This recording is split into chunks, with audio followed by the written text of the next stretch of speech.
Question number 17।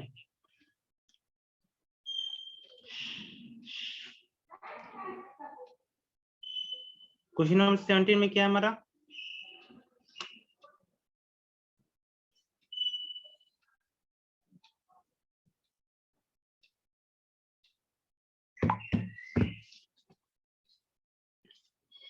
Acceleration due to gravity at the centre of earth. Okay, acceleration due to gravity centre of the earth के कारण कितना होगा?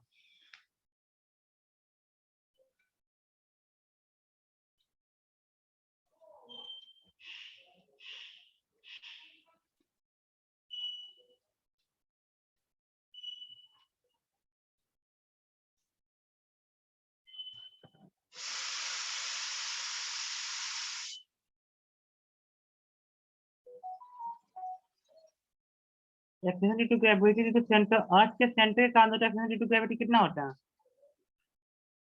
मतलब centre पे जो होता है कितना होगा acceleration due to gravity? 0।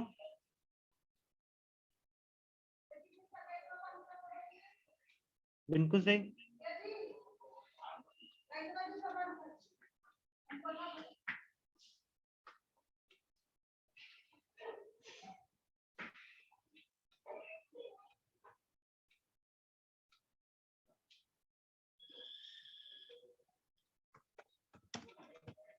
Next question.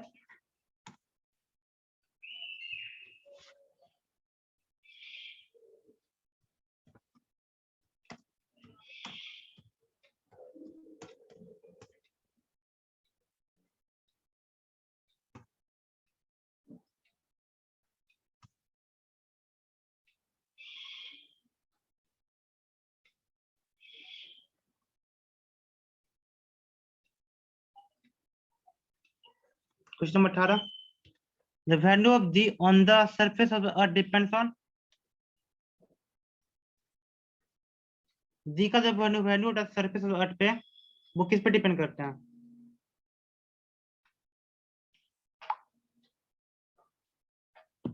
Only on the earth structure, only on the earth rotation motion, on above both, or none of these?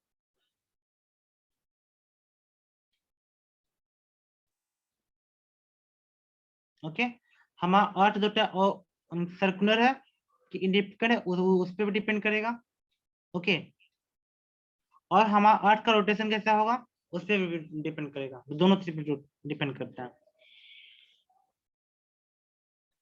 Question number 19। The value of d reduces to the half.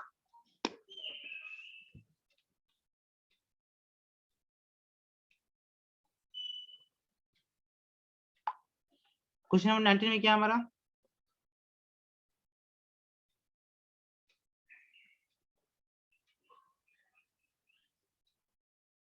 The value of d reduces to the half of its surface.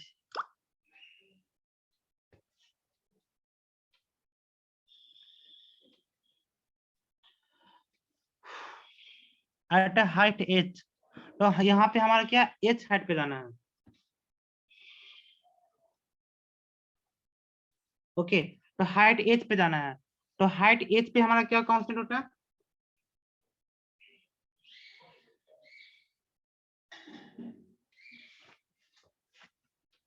एक minute,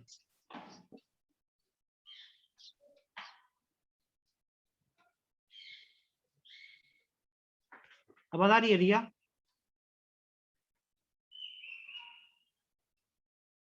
तो height h पे जाना है, तो हमारा height का value कितना होगा? तो देखो md इक्वल टू होता है d by r square. Okay, और हमको d का वैल्यू कितना रिड्यूस करना है? आधा से भी आधा कर देना है। तो अगर हमारा d का मान शुरू में d था, तो हमारा दूरी कितना था? R square. अगर हमारा इसका वैल्यू हो जाएगा d/2, तो हमारा मान कितना होगा? r प्लस h का होल स्क्वायर। दो इक्वेशन बनेगा। ओके, तो इसका क्या होगा?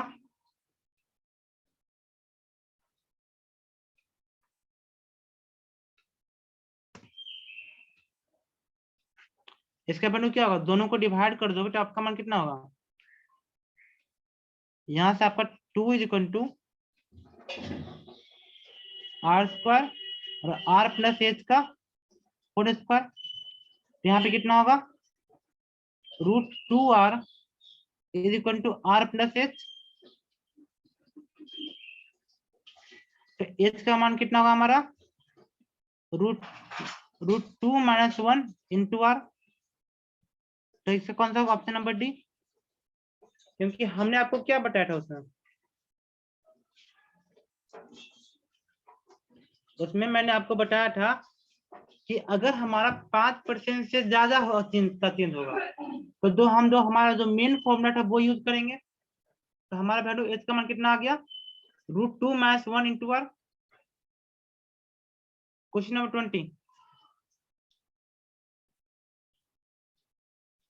at some planet d is 1.96 metre per second square.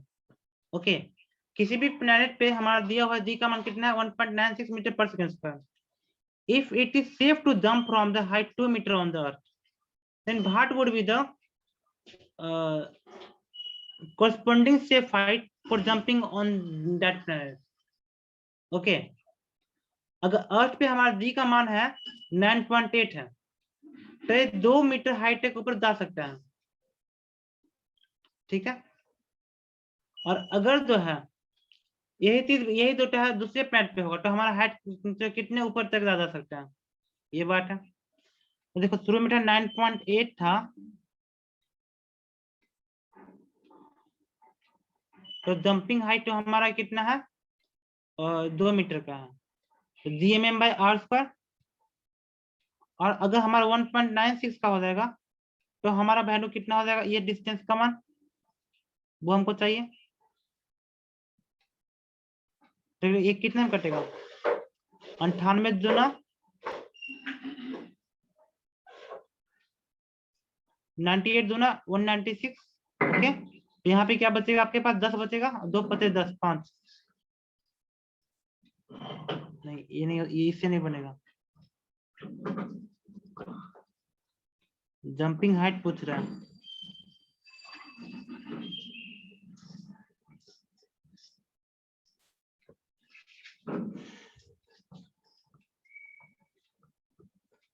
Jumping height मतलब एस्केप वेलोसिटी को तो √dm बाय r होता है। इसका मतलब ये एस्केप वेलोसिटी से आगे नहीं जा पाएगा, वही ना, √2 बाई r। ये वो मतलब एस्केप वेलोसिटी जो होता है वो इससे ज्यादा नहीं होना चाहिए। ओके, एस्केप वेलोसिटी ज्यादा नहीं होना चाहिए कोई भी चीज, वरना दिक्कत होगा, ठीक है। तो एस्केप वेलोसिटी इतना है हमारा। और यहाँ पे क्या पुट कर सकते हैं,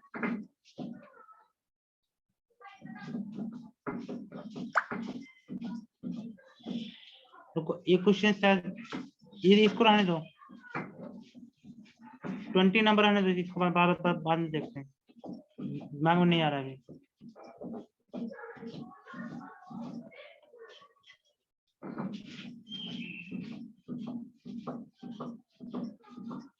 21, if the earth stop rotating suddenly, अगर अर्थ जो होता है स्टॉप कर देता है तुरंत चलना, the value of d at place other than the pole।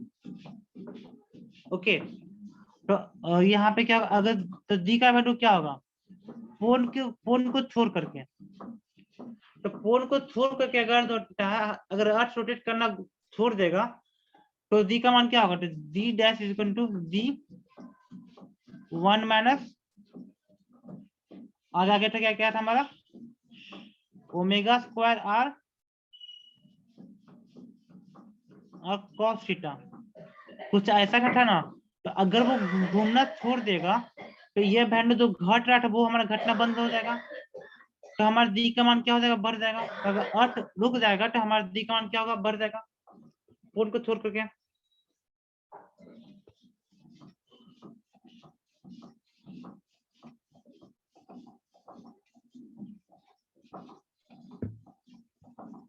Okay,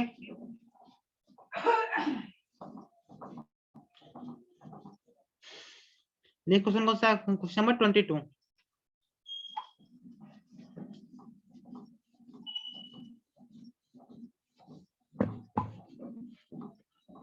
क्या है हमारा? Diameter and mass of the planet is double that of earth. Diameter of the mass of the planet जो होता है अगर डबल हो जाएगा अर्थ के कंपेयर में, ठीक है, तो time period of the pendulum of the planet is how much time the time period of the earth. Okay, तो यहाँ पे क्या डायमीटर जो होता है डबल हो जाएगा, तो टाइम पीरियड का क्या रिश्ता है? ओके,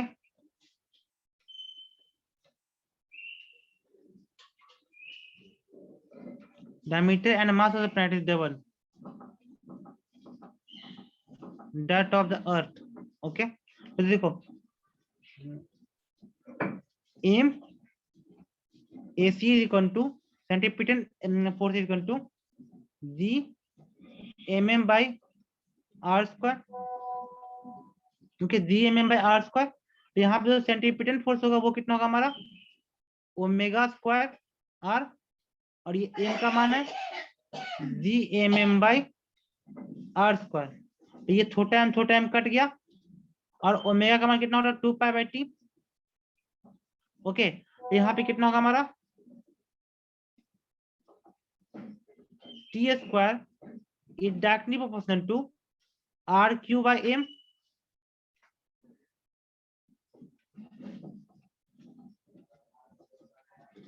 ओके, तो टी स्क्वायर इक्वल टू हो गया यहाँ पे आर क्यू बाई एम। तो हम यहाँ पे क्या किया मैंने? डायमीटर जो है मेरा कितना हो गया? डबल हो गया, अब मास भी डबल हो गया, ठीक है।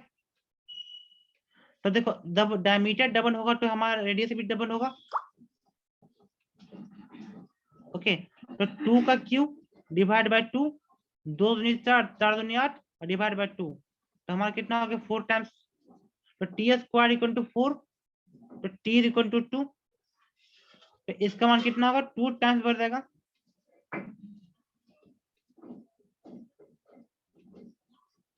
Diameter and mass is double. Okay, तो इसका कितना होता है? नन ऑफ दीज होगा, और क्या 22 का।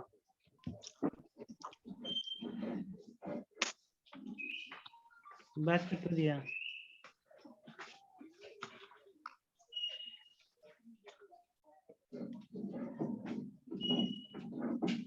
ओके,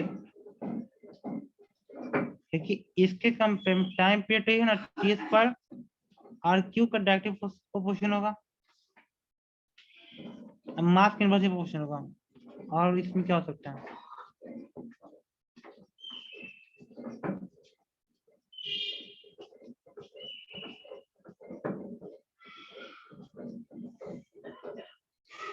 इसका आर क्यू बाई एम 2 4, 4 दूनी 8। नहीं, आगे बढ़ते हैं। क्वेश्चन 22 का आंसर नहीं आ रहा है, इसका आंसर तो मेरा आंसर होना चाहिए 2, लेकिन आंसर इसका नहीं दिया। 23, gravitation on moon is 1/6 that of earth. Moon का जो ग्रेविटेशन होगा वो अर्थ के कंपेयर में 1/6 होगा। When a balloon is filled with the hydrogen is reached on moon, then B theory of flying is true. Okay.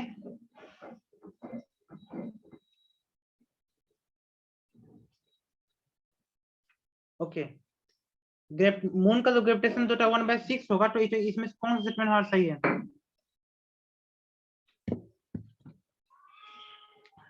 तो क्या बिंडराइज बीटा एक्सटेंशन ऑफ d/6, बिंडराइज बीटा एक्सटेंशन d/6 मतलब d/6 के बराबर होगा तो d/6 से कम होगा।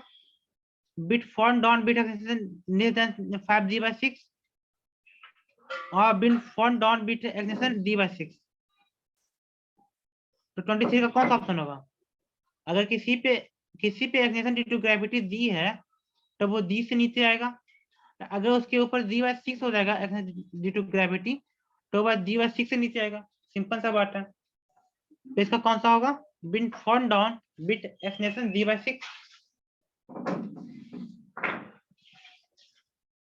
24. The acceleration due to gravity, d means density of the earth is rho, are related by width of the flowing relation. Okay, तो density होता है, इसमें से कौन सा रिलेशन हमारा सही है इसमें?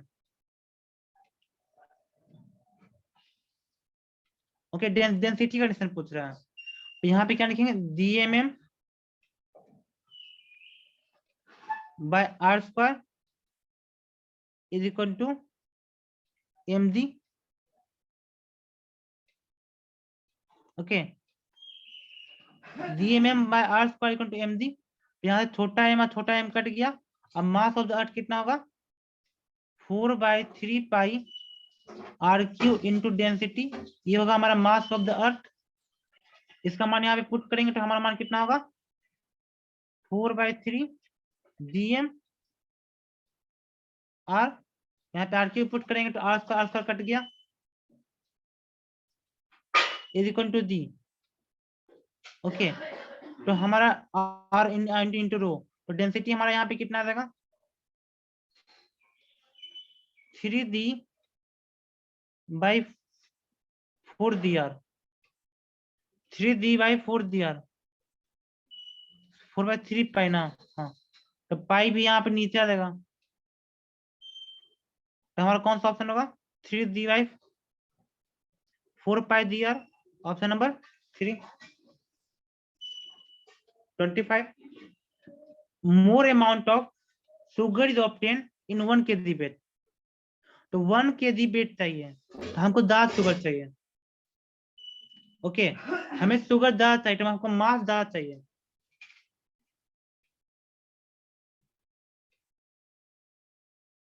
तो 25 का कौन सा होगा?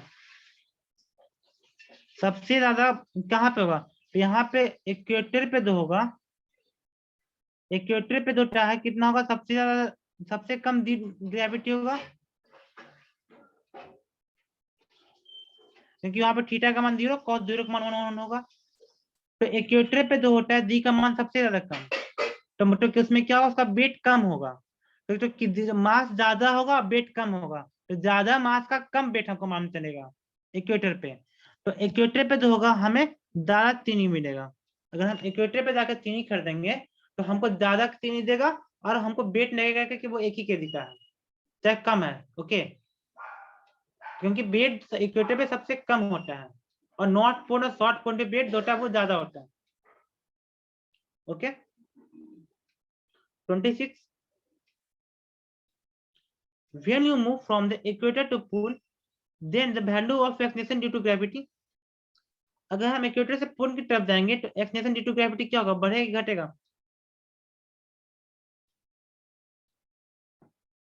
अब कौन सा बढ़ेगा? क्योंकि इक्वेटर पे जो होता है सबसे कम दी होता है, तो पोल पे जो होगा वो ज्यादा होगा, तो पोल से जब जब इक्वेटर से पोल पे जाएंगे तो हमारा डी का मान बढ़ेगा। 27.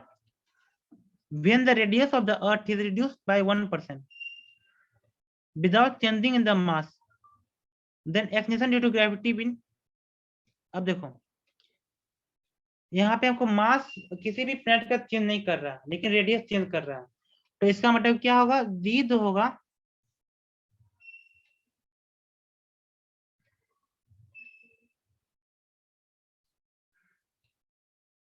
जी जो होगा inversely proportional to are square. यहाँ पे क्या लिखेंगे? डेल्टा डी बाई डी कितना होगा हमारा? -2 delta R by R. Okay, तो अगर हमारा 1% कम हो गया रेडियस, तो हमारा एक्नेशन ड्यू टू ग्रेविटी क्या होगा? 2 इंटू -1, यहाँ माइनस पढ़ने से था, तो 2% से बढ़ जाएगा डी का मान। अगर रेडियस 1% से कम हो गया तो डी का मान 2% से बढ़ जाएगा। 28.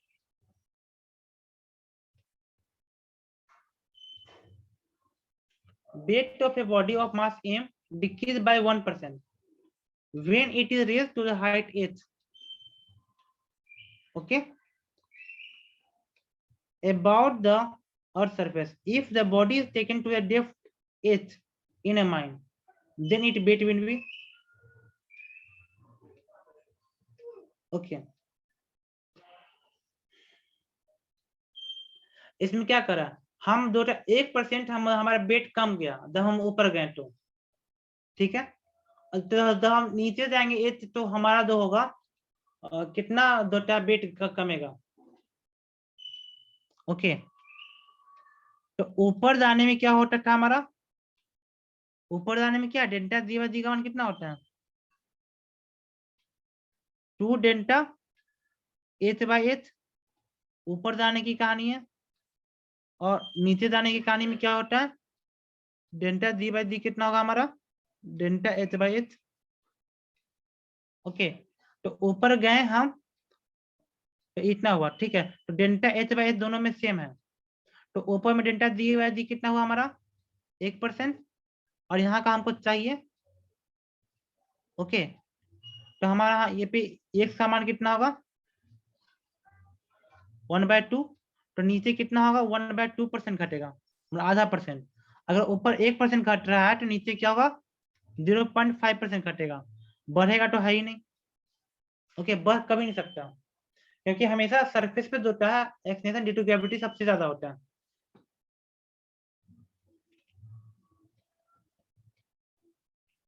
Okay 29 acceleration due to gravity at earth surface is the metre per second square. Find the effective value of acceleration due to gravity at a height of 32 km from the sea level. Okay.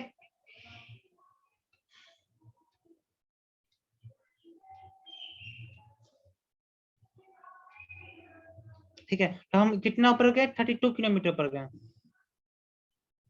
तो हमारा क्या क्या पूछ रहा है effective value of acceleration due to gravity. तो इसको कैसे निकालेंगे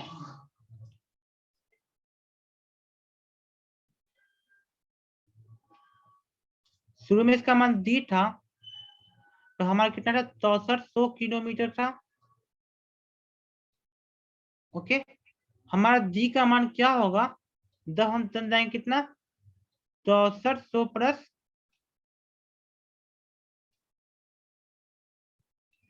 32। ओके तो इसको इस फॉर्म में कर सकते हैं तो इस फॉर्म में जो आंसर आएगा थोड़ा कॉम्प्लिकेटेड आएगा। तो हमारा डी डैश का मान कितना होगा 1 माइनस 2h/r इंटू दी। ये सिंपल सा फॉर्मूला यूज कर सकते हैं क्योंकि 32/6400 कितना कितना का डिफरेंस है बहुत डिफरेंस है कम का डिफरेंस नहीं है तो हम इसमें अप्रोक्स निकालेंगे। तो 32/64 यहाँ पे एच का मान 32 पुट करेंगे तो 32/64 होगा। ओके तो 32/6400 तो मतलब कितना होगा हमारा 64/6400 मतलब 1 माइनस 1/100 इंटू दी। तो हमारा कितना आ जाएगा 99/100 तो 0.99 इंटू 9.8 तो हमारा आंसर कितना होगा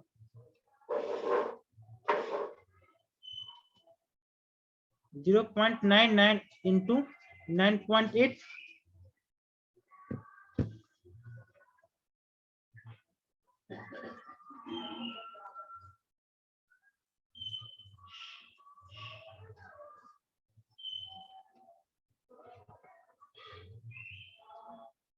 सही है ना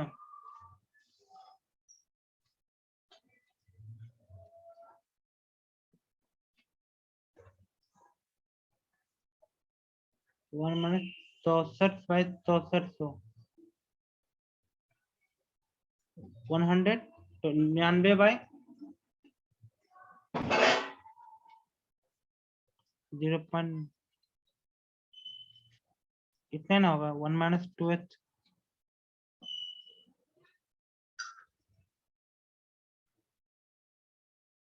29 क्या दिया है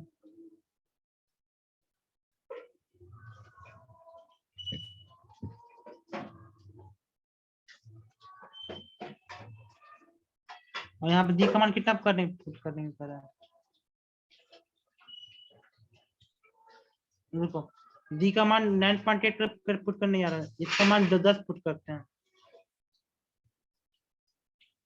ओके 99/100 ओके इंटू 10 9.9 के आसपास आएगा, नहीं आ रहा है, कुछ कैलकुलेशन मिस्टेक होगा शायद। सही तो है, वही तो, सॉरी हमारा इतना तो आ ही रहा है, 99/100 दी ना हमारा आंसर। देखो हमारा कितना है 99/100, हम यहाँ पे दी का मान पुट करें, इसलिए हमें आंसर नहीं आ रहा। 99/100 दी, ये तो आंसर हमारा आ ही रहा है, ऑप्शन नंबर 2। देखो ना यहाँ पे यहाँ पे पुट करें तो 1/100, तो कितना 99/100 होगा, 99/100 यहाँ पे दी का मान पुट करेंगे, यहाँ पे दी का मान पुट नहीं करना, दी के फॉर्म में आंसर देना है। 29 का option number 2।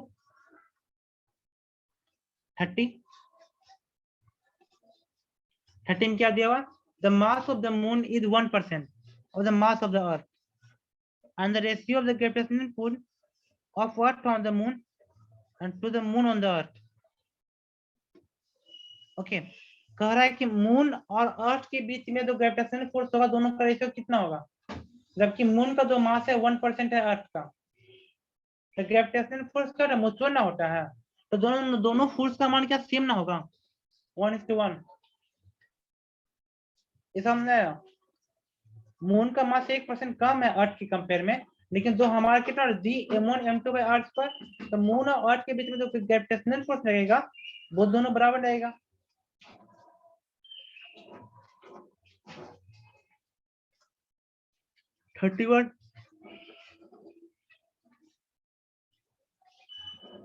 Imagine new planet having the same density as that of the earth, but its radius is 3 times that of the earth side. If the acceleration due to gravity on the surface of the earth is the that of surface of new planet, तो देखो हमारा इसमें density constant है, तो कौन सा formula use करेंगे, density into are आएगा हमारा, mg is equal to g/m/r² होता था, तो यहाँ पे हमारा डेंसिटी कांस्टेंट है, यहाँ पे मास का मान पुट करेंगे, डेंसिटी इंटू 4/3πr3, तो हमारा जो जी का मान आएगा वो क्या होगा, डेंसिटी इंटू आर, मतलब कि डेंसिटी तो हमारा कांस्टेंट है, तो हमारा सिर्फ रेडियस पे डिपेंड करेगा, तो रेडियस हमारा 3 गुना ज्यादा है। ओके रेडियस अगर हमारा 3 गुना ज्यादा है, तो हमारा जी का मान कितना होगा, 9 गुना बढ़ जाएगा।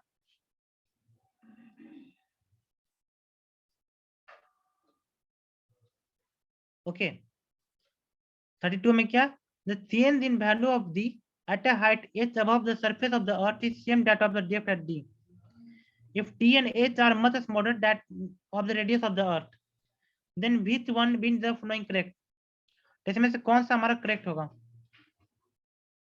ओके तो डी और एच के बीच में, तो कह रहा है कि हमारा डेल्टा डी का चेंज सेम होना चाहिए, तो अभी सिखाना delta D by D is equal to 2 delta H by H, और डेल्टा डी बाई डी का मान एक होता है delta D by D. Okay तो इसमें से कौन सा हमारा ऑप्शन सही होगा, तो कहा डेल्टा डी बाई डी हमारा कौन सेम होना चाहिए। ओके तो हम ये दोनों को बराबर कर देंगे, तो हमारा डी का मान कितना होगा, h/2। Option number 4। 33 if the rotation speed of the earth is increased, then the weight of the body at equator, तो इक्वेटर पे जो वेट कम होता है, मतलब कि वो डिपेंड करेगा उसके अर्थ के मूवमेंट पे। ओके तो वेट हमारा क्या होगा, अगर हमारा ओमेगा बढ़ेगा तो हमारा जो है वेट घटेगा। Option number 2। 34 a body of weight w newton at the surface of the earth, its weight at the height equal to that of the half of the radius of the earth will be, okay, radius का अगर radius अगर आधा होता है उसका, और तो आधा रेडियस पे उसका वेट कितना होगा? सरफेस पे डब्ल्यू है, तो अगर आधा हो जाएगा तो किस पे वेट कर गया? तो वो क्या बात कर रहा है कि उसका सेंटर से डिस्टेंस के डायरेक्टली प्रोपोर्शन होता है। तो अगर हमारा डिस्टेंस कम गया तो वेट भी हमारा आधा हो जाएगा। ओके, और यहाँ पे हमको ओमेगा का मान पूछ रहा है कि imaginary angular velocity of the earth for with effective acceleration due to the gravity at the equator will be 0।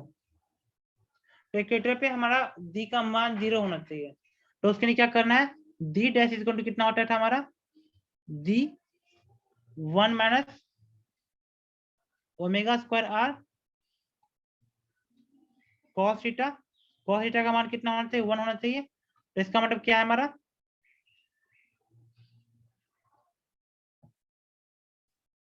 Okay, तो इसका मतलब क्या हमारा? ये डी डैश का मान 0, तो हम क्या प्रूव करेंगे? D is equal to omega square R, और टाइम पीरियड ऑफ अर्थ कितना हो रहा है? 24 आवर। तो सॉरी, ओमेगा स्क्वायर आर, यहाँ से हमको आर का मान पता है और हमको चाहिए ओमेगा का मान चाहिए, तो कितना आएगा? निकाल लो आंसर। 10 डिवाइड बाई 6400 किलोमीटर को मीटर में कन्वर्ट कर दो, तो ओमेगा का मान कितना आएगा?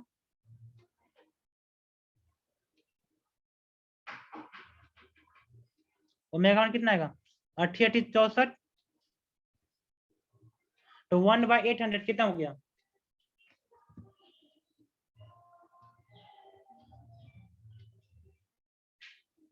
1/800 कितना होगा? 1.25 इंटू 10⁻³ के आसपास आएगा।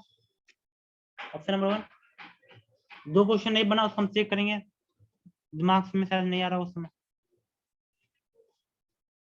ओके, तो हमारा एक्सटेंशन ड्यू टू ग्रेविटी का सारा क्वेश्चन खत्म हो गया। अब हमारे पास क्या बचा? ग्रेविटेशनल पोटेंशियल एनर्जी का क्वेश्चन है और ग्रेविटेशनल पोटेंशियल का क्वेश्चन है, जो कि हमारा कब खत्म होगा? कल या परसों तक खत्म हो जाना चाहिए मैक्सिमम। नहीं भी होगा तो हम आधा बना के छोड़ देंगे, बाकी बना लीजिएगा, कहिएगा तो पूरा बना देंगे। ओके।